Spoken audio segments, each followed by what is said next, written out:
Hello everyone, this is first February session of the Hindu newspaper analysis in which we will discuss mainly four issues. The first issue is what are El Nino and La Nina events. Second issue is why India EU FTA important. Third issue is related to advanced chemistry cell PLI scheme. Fourth issue is related to SC/ST Prevention of Atrocities Act of 1989. So let's discuss all the issues in detail. In this session, we will discuss about El Nino and La Nina events. Lecture is important for GS paper 1. Why news? There is a chance that the El Nino phenomena may occur after July, but clarity will only emerge in April. इस year expect किया जा रहा है कि El Nino phenomena जुलाई के after emerge हो सकता है.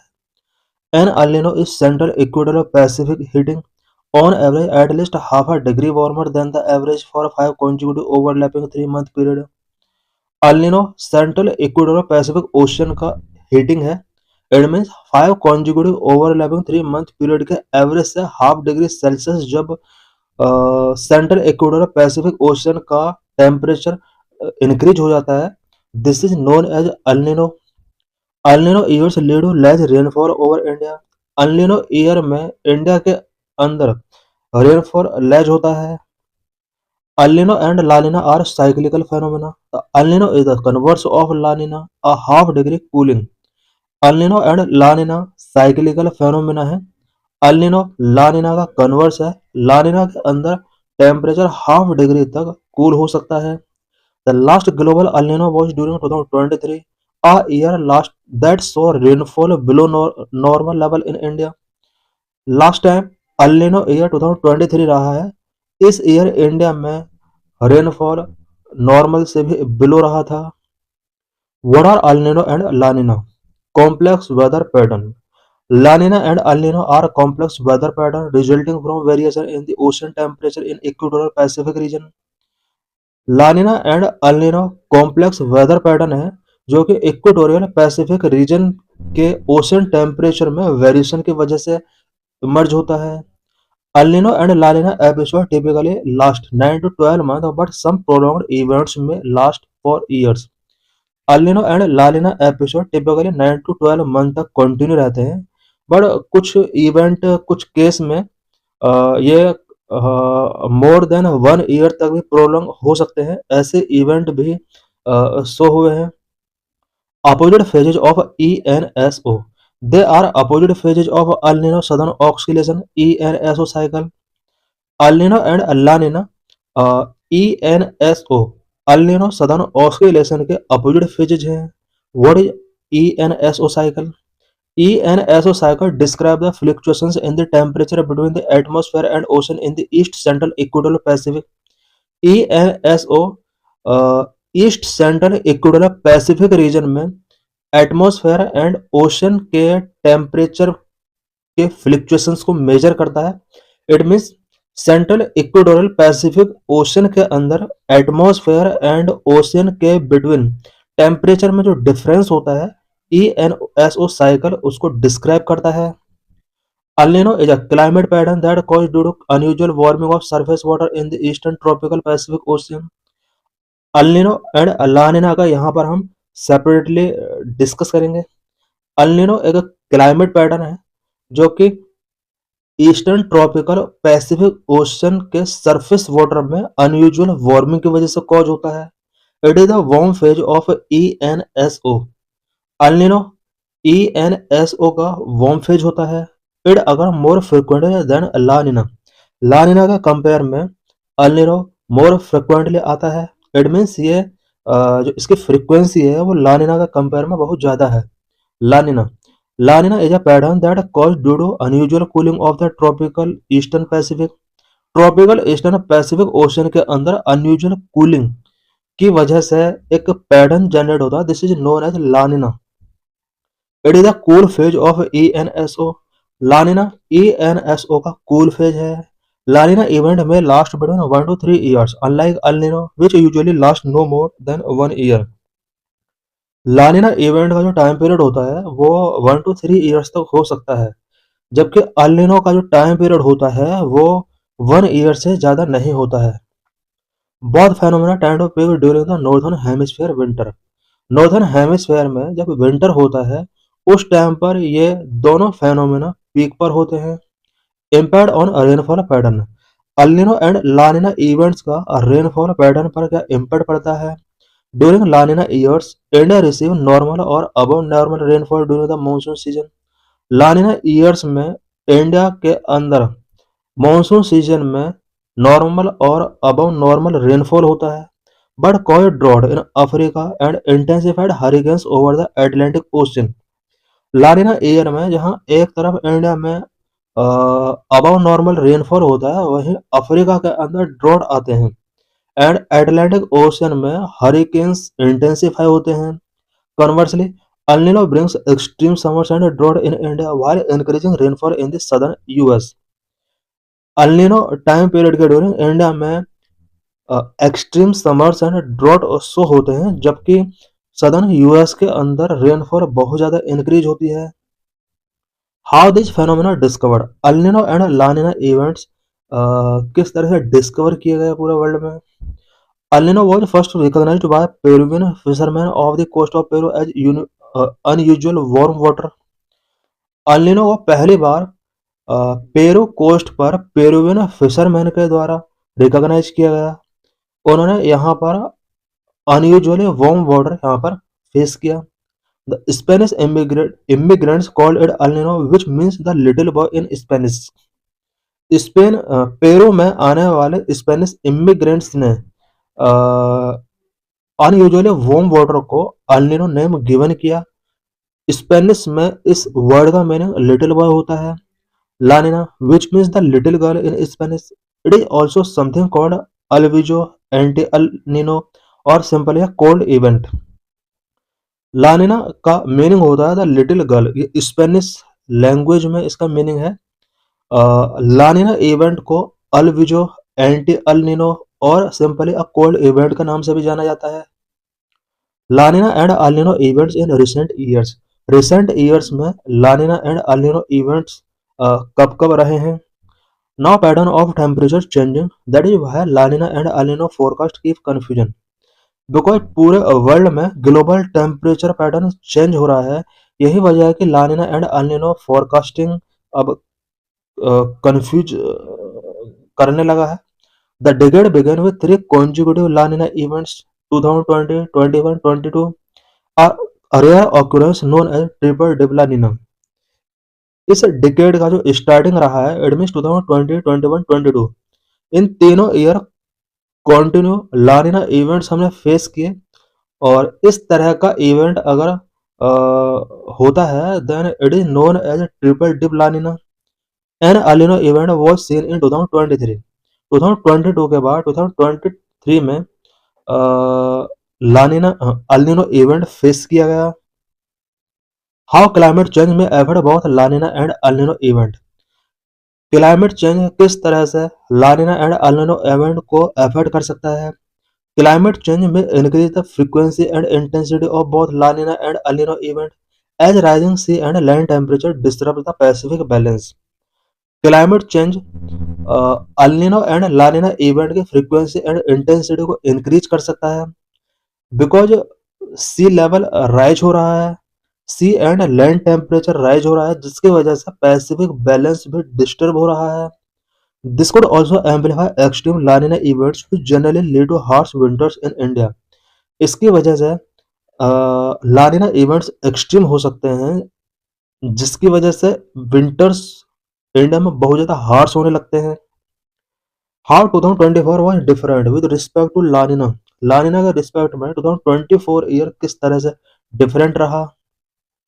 In 2024, La Nina was not emerged as expected. 2024 में एक्सपेक्ट किया जा रहा था कि La Nina इमर्ज हो सकता है। Historically, the La Nina has usually formed during the monsoon or the pre-monsoon period, and it has formed only twice between October and December since 1950. Historically, La Nina events monsoon and pre monsoon period में ही form हुए हैं, but 1950 के बाद only to time ऐसा हुआ है कि October and दिसंबर के बिटवीन लानिना इमर्ज हुआ है। 2024 में एक्सपेक्ट किया जा रहा था कि लानिना अक्टूबर और दिसंबर के बिटवीन इमर्ज हो सकता है, बट उसके बाद भी ये इमर्ज नहीं हुआ। La Nina was not emerge in monsoon even till December, it could affect global weather. How onset of La Nina और अल्निनो डिक्लेयर्ड। लानिना और अल्निनो का ऑनसेट किस तरह से डिक्लेयर किया जाता है? Oceanic Nino Index compared the 3-month average sea surface temperature with the 30-year average temperature of East Central Tropical Pacific। La Nina and El Nino events के ऑन साइड को डिक्लेयर करने के लिए ओशनिक नीनो इंडेक्स की help taking की जाती है। Oceanic help oceanic Nino index के under east central tropical ocean के 3 मंथ का एवरेज टेम्परेचर टेकिंग किया जाता है और उसका कंपेयर 30 ईयर के एवरेज टेम्परेचर के साथ किया जाता है। इट मीन्स 3 ईयर का जो टेम्परेचर है, अगर वो 0.5 डिग्री सेल्सियस ज़्यादा है, देन ये पॉसिबिलिटी है कि अल्निनो इवेंट इमर्ज हो सकता है। 3 मंथ का एवरेज टेम्परेचर अगर 0.5 डिग्री सेल्सियस कम है 30 ईयर के एवरेज टेम्परेचर से, देन ये एक्सपेक्ट किया जाता है कि लानिना इवेंट इमर्ज होने वाला है। How El Nino and La Nina affect monsoon and weather. El Nino and La Nina events monsoon and weather को किस तरह से अफेक्ट करते हैं? El Nino summers are relatively harsher and experience intense record breaking heat waves. El Nino summers relatively harsher होते हैं और इस टाइम पीरियड के ड्यूरिंग इंडिया में intense record breaking heat waves experience की जाती हैं। El Nino often disrupt a monsoon, with India historically receiving below-average rainfall during at least half of all El Nino years since 1871। El Nino event के during monsoon disrupt होता है India का। Historically ऐसा देखा गया है कि 1871 के बाद ज़्यादातर अल नीनो ईयर्स में इंडिया का मानसून अफेक्ट हुआ है। In last 10 consecutive El Nino years, India received less than in 6 last 10 consecutive El Nino years का इंडिया ने डाटा देखा और ज़्यादातर में ये शो हुआ है कि स्पेशली 6 ईयर ऐसे रहे जहाँ पर मानसून अफेक्ट हुआ है। लानिना promote robust monsoon by the normal or above normal rainfall in the La Nina years as in 2020, 21, 22। लानिना events robust monsoon को प्रमोट करते हैं। नॉर्मल से अबव रेनफॉल होता है, जैसे हमने 2020, 21, 2022 में देखा। There was below normal rain in the El Nino year of 2023। 2023 का जो पीरियड रहा है वो एल निनो ईयर रहा है और यहाँ पर rainfall below normal. How India EU free trade agreement important for India. In this session we will discuss about India EU free trade agreement. Why in news. India and the European Union finalized a free trade agreement on 27 January 2026. It is called as the mother of all deals. Recently, India and European Union के बीच free trade agreement 27 जनवरी 2026 को finalize किया गया है। It is called as the mother of all deals. Now European Union will reduce tariff on 99.5% of Indian export to the 27 nation bloc. Free trade agreement sign होने के बाद European Union अब India से export किए जाने वाले 99.5% items पर tariff reduce करने वाला है और यूरोपियन यूनियन के 27 नेशंस ब्लॉक के अंदर ये टैरिफ रिड्यूस किए जाएंगे। इट मीन्स इंडिया के ऊपर अब जो भी आइटम यहाँ से एक्सपोर्ट किए जाते हैं यूरोपियन यूनियन के लिए, उन पर किसी भी टाइप का टैरिफ गिवन करने की नीड नहीं होगी। India will reduce on 97.5% of imports from the European Union. So European wines and luxury car now will become less expensive here। India भी अब यूरोपियन यूनियन से आने वाले आइटम्स 97.5% आइटम्स पर टैरिफ रिड्यूस करेगा।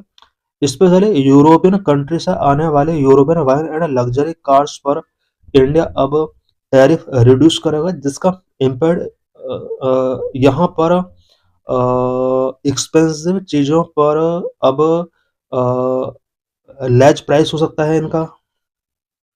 Key points about India-EU Free Trade Agreement deal.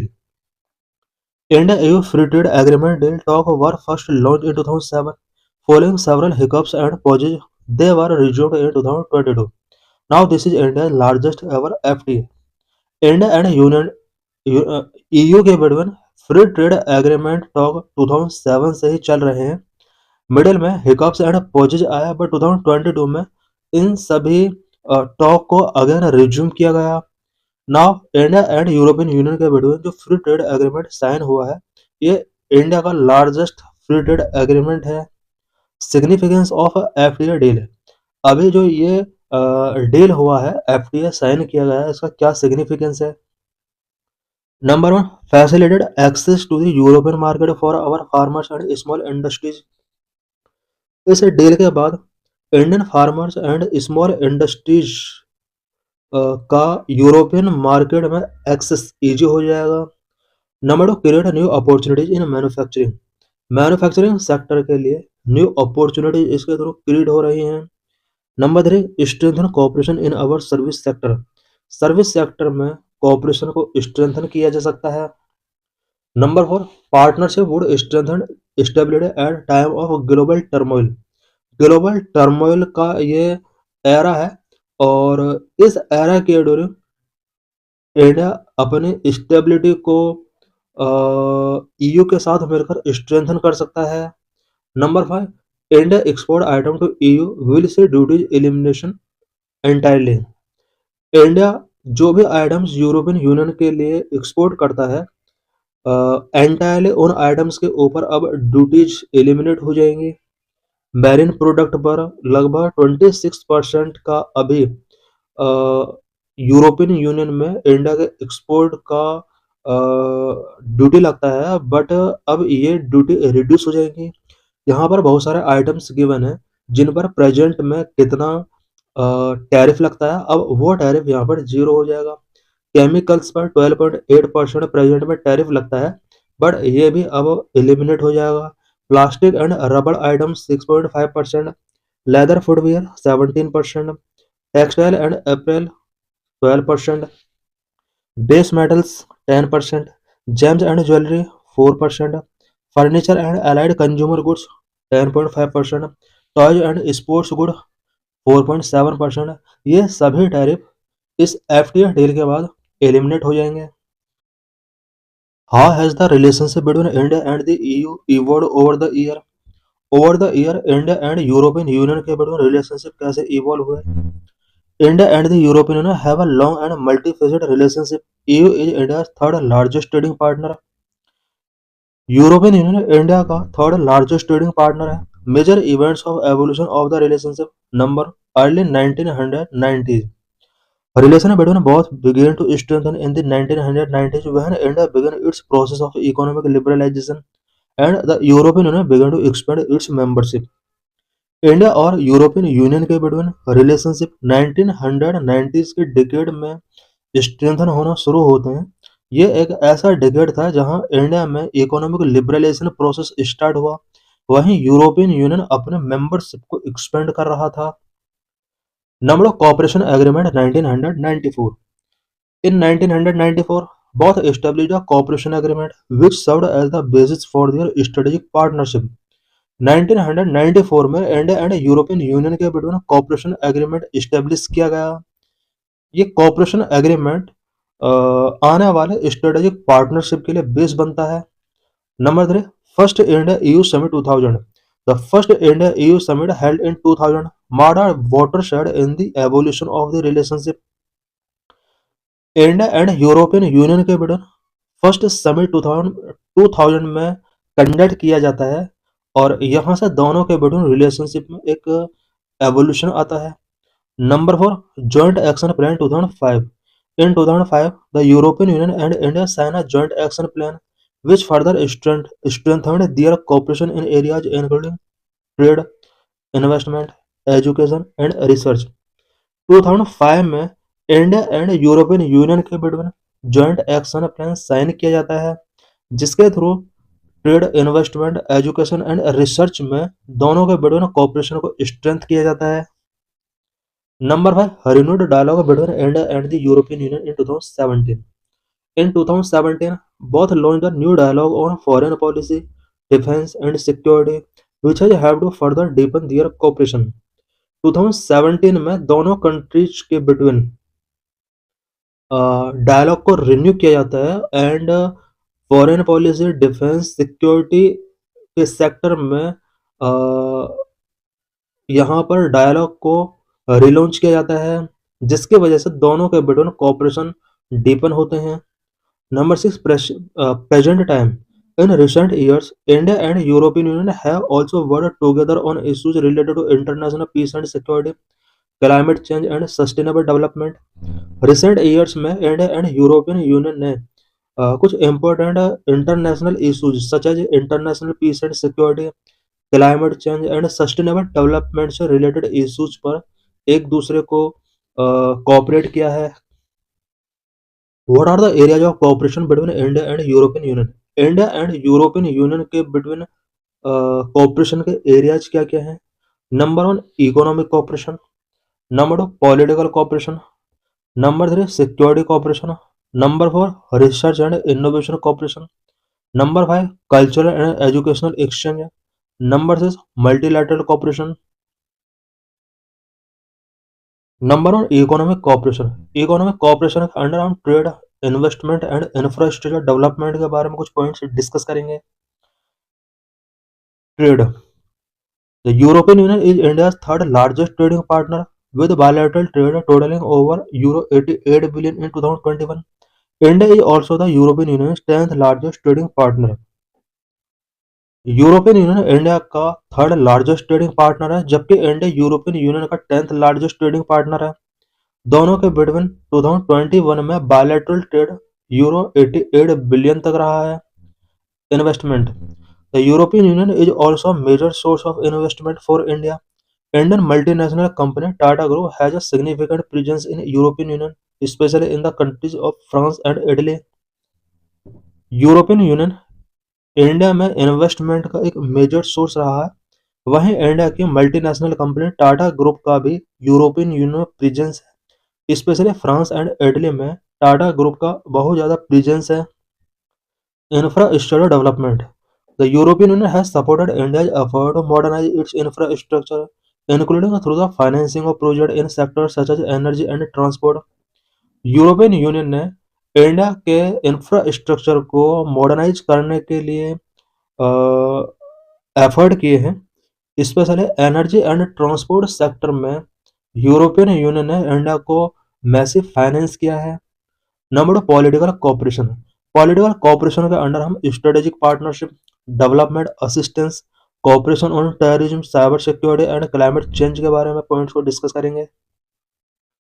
Strategic partnership, both have a strategic partnership which include regular high-level political dialogue and cooperation on issues such as counter-terrorism and non-proliferation. India और European Union के between strategic partnership है और दोनों के between high level political dialogue regularly होते रहते हैं। कुछ important issues such as counter terrorism and non proliferation पर दोनों का एक दूसरे को कोऑपरेशन है। Development assistance, European Union has provided development assistance to India, including support for programs in areas such as health, education and agriculture. European union ने India को development assistance provide कराए हैं, स्पेशली कुछ इम्पोर्टेंट प्रोग्राम के लिए जो कि health, education and agriculture से रिलेटेड है। Cooperation on terrorism, cyber security and climate change, European Union and India have jointly held a number of conferences and workshops on cybersecurity and have cooperated on efforts to combat terrorism. European union और India दोनों ने cyber security से related various conferences and workshop conduct किए हैं terrorism से combat करने के लिए एक दूसरे को कोऑपरेट किया है। Number 3, cyber cooperation, security cooperation. India and European Union have worked together on regional and global security issues, including through the United Nations and other multilateral organizations. India and European union दोनों ने regional and global security issues पर एक together work किया है। United Nations and other multilateral organisations में भी दोनों countries एक दूसरे को कोऑपरेट कर रहे हैं। Number 4, research and innovation. Both have cooperated on scientific research and innovation, including through the EU's Horizon 2020 program. This program supports joint research and innovation projects in areas such as renewable energy, health, and advanced materials. Cultural and educational exchange. India and European Union have a number of cultural and educational exchange programs, including the Erasmus Plus program, which allow Indian students to study in the European Union and vice versa. Number 6, multilateral cooperation. The European Union and India cooperate on various global issues, including climate change, development, and security. The European Union has supported India's effort to gain greater access to the global trade system, including WTO. About European Union. Union of 27 members. The European Union is a political and economic union of 27 member states located primarily in Europe continent. European union Europe continent में located 27 members का एक political and economic union है, established by the Maastricht Treaty, which came into force on November 1, 1993. European union 1993 में मैस्ट्रिक्ट treaty के साथ establish किया गया था। Main goal of European union to promote cooperation and integration among its member states in order to enhance economic and political stability in Europe. Europe में economic and political stability को enhance करने के लिए member countries के between cooperation and integration को promote करने के लिए यूरोपियन यूनियन स्टेब्लिश किया गया था। The European Union has its own currency, the euro, which is used by 19 of the member states. European Union has a single market where goods, services, and capital can move freely. Genesis and evolution of European Union. European union का genesis and evolution क्या रहा है? The European Union has its root in the aftermath of World War II, when European leaders sought to promote peace, stability, and prosperity in the continent. European Economic Community 1957 EEC. EEC was established by the Treaty of Rome. It aimed to create a common market among its member states and to promote economic growth and cooperation. European Free Trade Association 1960. It was created to promote free trade and economic integration between certain countries not in EEC. Maastricht Treaty 1993. It transformed the EEC into the European Union and expanded the scope beyond economic integration to include political, social, and security policies. Euro introduced in 1999. Euro was introduced in the 11 countries of commercial and financial transactions only. Treaty of Lisbon 2007. Treaty of Lisbon was signed to make the European Union more democratic, efficient, and transparent, and thereby able to tackle global challenges such as climate change, security, and sustainable development. Croatia became the 27th European Union member in 2013. 2013 में Croatia 27th member बना EU का। UK voted to leave the European Union in 2016. In a referendum in 2016, 52% of voters in the UK voted for the UK to leave the European Union. The UK left the European Union in 2020. What is the governance structure of the European Union? European Union का governance structure क्या है? To lead the European Union's administration, there are four main decision-making institutions. Number one, European Council. Number two, European Commission. Number three, European Parliament. Number four, Council of the European Union. Number one, European Council. The European Council is made up of the head of the government of the European member states. It sets the European Union's overall political direction. European council European Union के overall political direction को set करता है। Number 2, European commission. The European commission is the executive branch of the European Union. European commission European union का executive branch है। Number 3, European parliament. It is the directly elected legislative body of European union. Number 4, council of the European union. It is the main decision-making body of the European Union. It represents the interest of the member state and is responsible for adopting legislation and coordinating policy. The work of the above institutions is implemented by other institutions and bodies. above institutions हमने जो अभी discuss किए हैं, इन सभी institutions का work को other institutions and bodies के द्वारा कॉम्प्लीमेंट किया जाता है, such as court of justice of the European Union, European central bank, European court of auditors.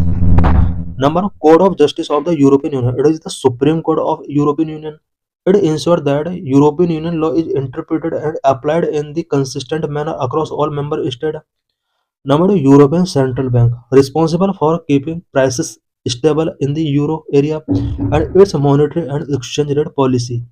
Number three, European Code of Auditors, contribute to improving European Union financial management and act as the independent guardian of the financial interest of the European Union citizens. In this session, we will discuss about advanced chemistry cell production linked incentive and PLI. What is advanced chemistry cell production linked incentive scheme? ACCPLI scheme, launched by Ministry of Heavy Industries in October 2021. Advanced chemistry cell PLI scheme ministry of heavy industries के द्वारा अक्टूबर 2021 में launch किया गया था. Budget ₹18,100 crore. Aims to establish 50 gigawatt hour of domestic battery manufacturing capacity by 2026. Reduces import dependencies for electric vehicles by promoting local high-tech battery manufacturing. ACCPLI scheme का जो main objective था वो 2026 तक 50 gigawatt hour domestic battery manufacturing capacity India में build करना था. साथ ही electric vehicle के लिए अदर कंट्री से जो हमें इंपोर्ट करने होते हैं कंपोनेंट, उसको रिड्यूस करना है. Local high tech battery manufacturing को प्रमोट करना इसका मेन ऑब्जेक्टिव था. की requirements: mandatory minimum 25% domestic value additions and a minimum investment of ₹225 crore per gigawatt hour. Technologically agnostic, the scheme supports various advanced technology, prioritizing higher performance and high efficiency. Performance period: 5 year post gestation with incentive based on sales of locally produced batteries. Impact: reduces reliance on import and support the Atmanirbhar Bharat initiative in the automobile sector. Challenges: as of early 2026, the scheme has faced delay with only a few part of the targeted capacity commissioned, largely due to supply chain and technical challenge. ये जो scheme था, इसने अपने जो AIIMS थे उसको achieve नहीं किया है, बिकॉज जो इसका मेन एम रखा गया था 50 गीगावाट आवर कैपेसिटी बिल्ड करने का, उतना यहाँ पर बिल्ड नहीं किया गया है. Supply chain and technical related कुछ चैलेंजेस इसके बिफोर फेस किए गए हैं. The scheme is vital for India's clean energy transition and reducing in the long run import dependency. What are advanced chemistry cell? ACC. ACC represent a new generation of advanced storage technology that can store electric energy as chemical energy and convert it back to electric energy as and when required. ACC advanced chemistry cell एक advance storage technologies का new generation है जो कि electric energy को chemical energy में convert करके store कर सकती है, देन रिक्वायरमेंट के टाइम पर अगेन उसको इलेक्ट्रिकल एनर्जी में कन्वर्ट कर सकती है. Example: lithium ion batteries, the mainstay of the cell phone batteries. Lithium ion batteries ऐसे टाइप की बैटरीज होती हैं जो कि इलेक्ट्रिकल एनर्जी को केमिकल एनर्जी में स्टोर करके रखती है और जब रिक्वायरमेंट होती है उसको अगेन केमिकल इलेक्ट्रिकल एनर्जी में कन्वर्ट कर लेती हैं. सेल फोन के अंदर जो बैटरी यूज की जाती है वो लिथियम आयन बैटरीज होती हैं. However, the scheme is technologically agnostic and is open to other combinations such as nickel, manganese, cobalt, lithium iron phosphate, and sodium ion batteries. Why has the scheme been unsuccessful? ये scheme successful नहीं रही है, उसका क्या क्या mainly reason है. ACCPLI had a target of making battery cell worth 50 gigawatt hour by 2025, but only 1.4 gigawatt hour has been installed. Overall target का only 1.4 gigawatt our install किया जा सका है। Scheme has generated only 1118 job, just 0.12% of the estimated 1.03 million, and attracted only 25.58% of its targeted investment. इस scheme ने only 1118 jobs create किए हैं, जबकि टारगेट सेट किया गया था 1.03 मिलियन जॉब्स गिवन करने का, एंड 25.58% इन्वेस्ट टारगेटेड इन्वेस्टमेंट का ही इसने अट्रैक्ट किया है। What are various provisions of Scheduled Caste and Scheduled Tribes Prevention of Atrocities Act of 1989? In this session, we will discuss about caste-based atrocity in India. We will also discuss about SC/ST Act of 1989. Caste-based atrocities in India remain a major challenge rooted in deep-seated historical, social, and economic disparities. Despite robust constitutional and legal safeguard, के बाद में India में caste based atrocities major challenge बने हुए हैं। Constitutional and legal framework to protect SC and STs. SC and STs को protect करने के लिए कॉन्स्टिट्यूशनल एंड लीगल फ्रेमवर्क क्या है?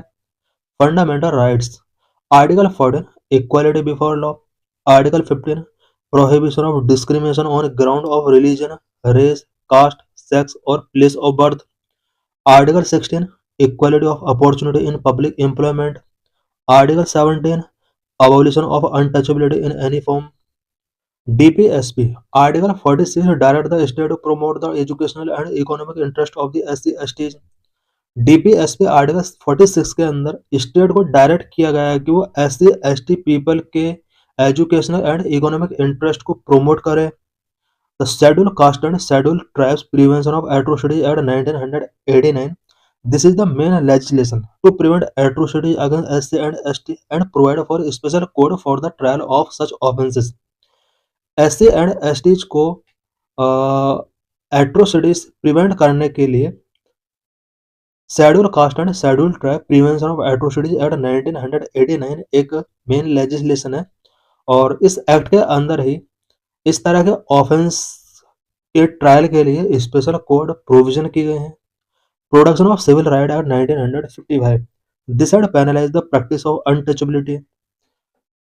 अनटचेबिलिटी के प्रैक्टिस को पेनलाइज करने के लिए protection of civil rights act 1955 है इंडिया के अंदर। Prohibition of employment as manual scavengers and their rehabilitation act 2013 aims to eliminate manual scavenging, a practice inextricably linked to caste। India में manual scavenging को eliminate करने के लिए prohibition of employment as manual scavenging and their rehabilitation act 2013, ये important act है। SC/ST prevention of atrocity act 1989।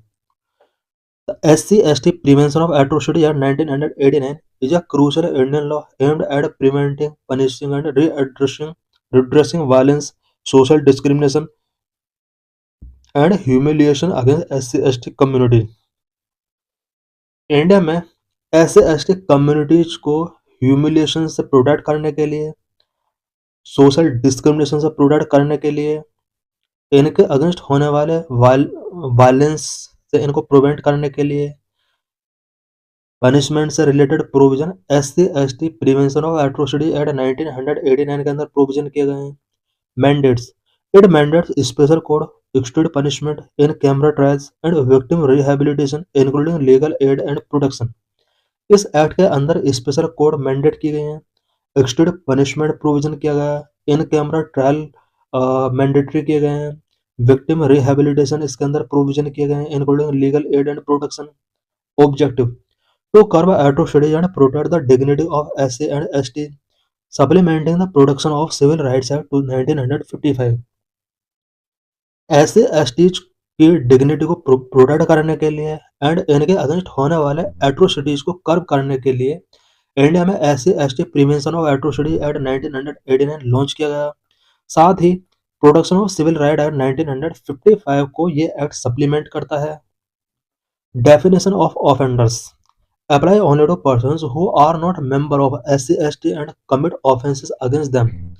SC/ST act उन्हीं persons के against apply किया जा सकता है जो कि SC/ST पर्सन के अगेंस्ट कोई कमिट ऑफेंस कमिट करता है और वो SC/ST कैटेगरी का पर्सन नहीं है। इट मीन्स कमिट करने वाला पर्सन अगर SC/ST कैटेगरी का नहीं है तभी ये एक्ट अप्लाई किया जाएगा, अदरवाइज ये नहीं किया जाएगा। Key provisions of SC/ST Act 1989. Atrocity is defined. Act covers sexual exploitation, forcing to eat obnoxious substances, land grabbing, bonded labor and public humiliation. ये कुछ यहाँ पर एट्रोसिटीज हैं, सच है किसी भी SC/ST कैटेगरी का पर्सन के साथ अगर सेक्सुअल एक्सप्लोइटेशन किया जाता है, उसको ऑबनॉक्सियस सब्सटेंस ईट करने के लिए फोर्स किया जाता है, उसका लैंड ग्रैबिंग किया जाता है, बॉन्डेड लेबर की तरह वर्क कराया जाता है, उसका पब्लिक ह्यूमिलिएशन किया जाता है, देन SC/ST एक्ट अप्लाई किया जा सकता है। Speedy trial, mandatory special court and exclusive special court in each district. Speedy trial के लिए ईच डिस्ट्रिक्ट में special courts and exclusive special court mandatory की गए हैं। No anticipatory bail, section 18 of the act still bar anticipatory bail under section 438 of CRPC for accused individuals. accused individuals के लिए यहाँ पर एंटीसिपेटरी बेल को बार किया गया है। Investigation must be conducted by an officer of the rank of Deputy Superintendent of Police DSP. Offence से related investigation करने के लिए यहाँ पर DSP रैंक के ऑफिसर को यहाँ पर मैंडेटरी किया गया है। Rehabilitation, provision for immediate cash relief and rehabilitation. Rehabilitation के तौर पर यहाँ पर इमीडिएट कैश गिवन किया जा सकता है। अमेंडमेंट्स इन 2015, SC/ST एक्ट 1989 के अंदर 2015 में कुछ अमेंडमेंट किए गए। The 2015 amendment strengthen the act by adding more type of atrocity. कुछ इसमें एट्रोसिटीज के टाइप्स को ऐड किया गया, सच है number 1 preventing the use of common property resource and किसी भी SC/ST पर्सन को अगर कॉमन प्रॉपर्टी रिसोर्स के यूज करने से प्रिवेंट किया जाता है देन वो SC/ST एक्ट के अंदर काउंट किया जा सकता है। गारलैंडिंग विद फुटवियर गारलैंडिंग किया जाता है। It also established that no offense is not committed if the insulting words are not used within the intent of humiliate based on caste. Implementation and oversight. The union government must submit an annual report to the parliament on measures taken by the state to enforce act. SC/ST act को enforce करने से related various state ने कौन कौन से major taking किए हैं, इससे रिलेटेड यूनियन गवर्नमेंट को एनुअल रिपोर्ट पार्लियामेंट के अंदर सबमिट करना होता है। की punishment detail under SC/ST act. SC/ST act के अंदर क्या क्या पनिशमेंट प्रोविजन किए गए हैं। Offences and penalties, forcing injection of inedible obnoxious substances, dumping waste excreta in premise of the neighbourhood. ये कुछ यहाँ पर ऑफेंसेस हैं जो कि SC/ST एक्ट के अंदर काउंट किए जा सकते हैं। इट मीन्स SC/ST पर्सन के अगेंस्ट अगर इस टाइप के ऑफेंसेस किए जाते हैं देन SC/ST एक्ट अप्लाई किया जा सकता है। किसी भी पर्सन को अगर ऑब्नॉक्सियस सब्सटेंस या इनएडिबल सब्सटेंस इंजेक्शन करने के लिए फोर्स किया जाता है, डंपिंग वेस्ट एक्सक्रीड इन प्रीमाइजेज और नेबरहुड, किसी भी SC/ST पर्सन के प्रीमाइजेज में अगर वेस्ट या एक्सक्रीड डंपिंग किया जाता है। टॉन्सरिंग, फोर्सिंग टू कैरी कारकासेस और मैनुअल स्कैवेंजिंग, कारकासेस को कैरी करने के लिए, मैनुअल स्कैवेंजिंग करने के लिए अगर फोर्स किया जाता है। Sexual exploitation including touching in the touching in the sexual manner without consent और using gestures words of a sexual nature.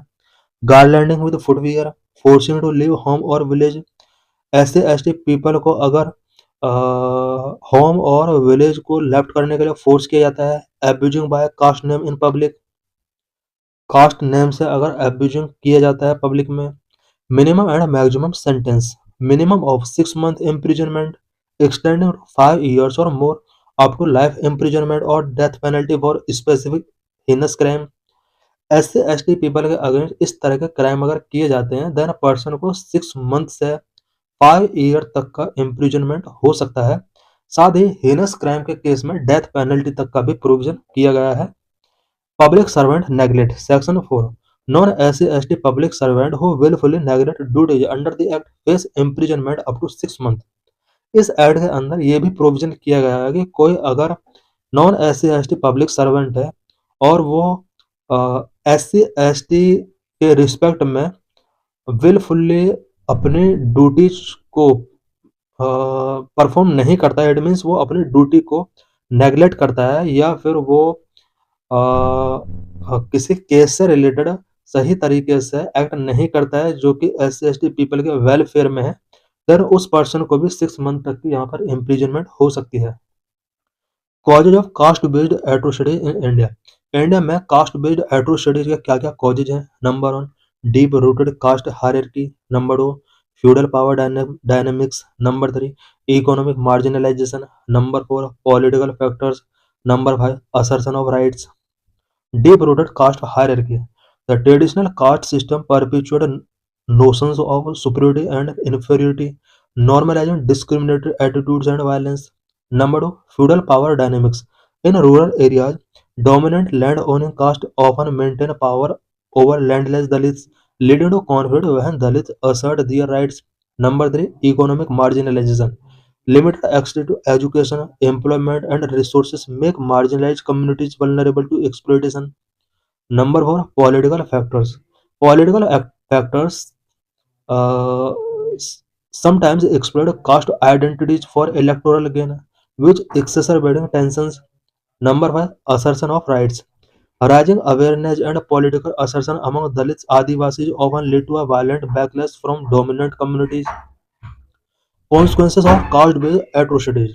Cast-based atrocities के क्या-क्या कॉन्सिक्वेंसेस हो सकते हैं? Number 1 human rights violation, number 2 social fragmentation, number 3 obstacle to development, number 4 psychological trauma. Number 1 human rights violation. Caste based atrocities infringe right to life, dignity, equality and liberty. Number 2 social fragmentation. It deepens social divisions and erodes trust in state institutions, law enforcement and the justice system. Number 3 obstacles to development. Limits access to opportunities, hindering the overall progress and development of marginalized community and the nation.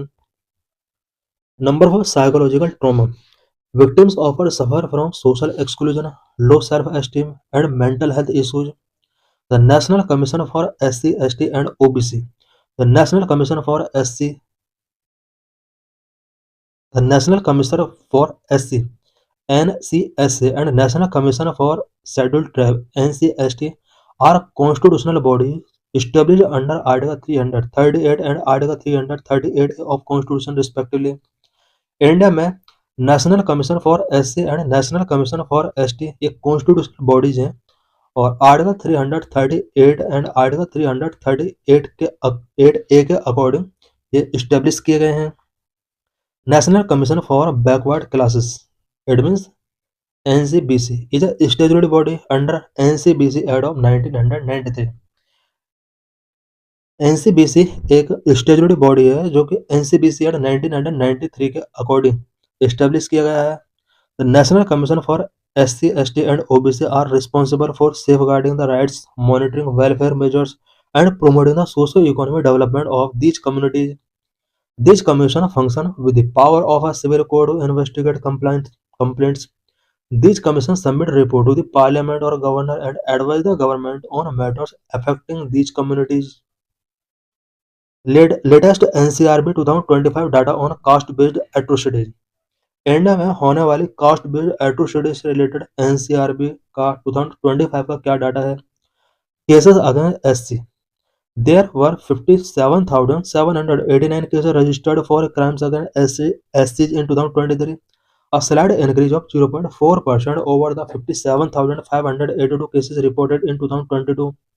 2022 के compare में 2023 में ऐसे के against होने वाले crimes का जो number है वो इंक्रीज हुआ है, इट मीन्स 0.4% तक ये इंक्रीज हुआ है। Cases against ST, a sharp increase of 28.8% was seen with 12,960 cases registered in 2023 up from 10,064 cases in 2022. 2022 के कंपेयर में 2023 में एसटी के अगेंस्ट भी होने वाले क्राइम्स भी इंक्रीज हुए हैं और 28.8% क्राइम इंक्रीज हुए हैं. State with the highest number of cases, UP. UP recorded the highest number of cases at over 15,000. Rajasthan was the second with 8,449. MP was the third with 8,232 cases. Solutions and way forward. Number effective implementation of laws. Number of police and bureaucratic sensitization. Number 3 economic empowerment. Number 4 awareness campaign. Number 5 victim protection. Number 6 identification of atrocity prone areas. Number 1 effective implementation of laws. Strengthening the infrastructure for special court and ensuring swift justice important. Number 2 police and bureaucratic sensitization. To ensure timely registration and investigation of cases, need to address biases within law enforcement and bureaucracy. Number 3 economic empowerment. Providing equitable access to education, vocational training, and employment opportunities can reduce economic vulnerability. Number 4 awareness campaign. Need to educate communities about legal rights and promoting social harmony through awareness programs. Number 5 victim protection. Ensuring victim and witness protection mechanism to prevent intimidation and ensure fair trials. Number 6 identification of atrocity prone areas. Identifying vulnerable areas for targeted intervention and preventive measures. So thanks for watching this video.